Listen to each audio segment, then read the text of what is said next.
Pintu dulu. Iya udah pintu dulu.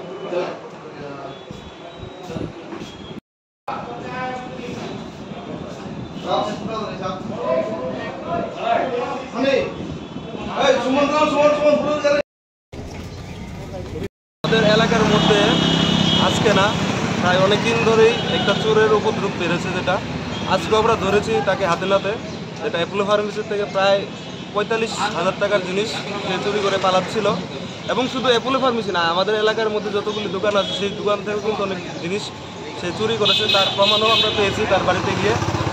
তো তার জন্য আমরা সব এলাকাবাসী আজ মিলে তাকে আমরা ধরেছি এবং পুলিশের কাছে তুলে দিয়েছি। কোন এলাকায়? এটা হলো কৃষ্ণনগর কদমতলী এলাকা।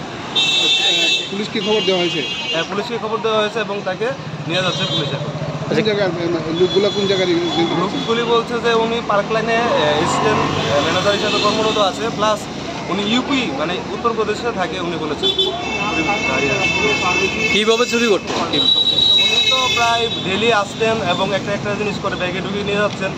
তখন কী হয়, মানে অ্যাপোলোর যারা কর্মচারী আছে তারা বুঝতে পেরেছে তাদের থেকে কিছু জিনিস কমতি আছে, তখন তারা সিসিটিভির মধ্যে যখন চেক করছিল তখন ওই লোকটা ধরা পড়ছিল। ঠিক সেরকমভাবে আজকে সকালবেলা সেই লোকটা চুরি করতে এসেছিল, তখন আবার সিমিলারলিভাবে তাকে ধরে আমাদের এলাকাবাসীর সমেত তাকে আমরা আটকে রেখেছি এবং পুলিশকে খবর দিয়েছি এবং পুলিশ নিয়ে যাচ্ছি।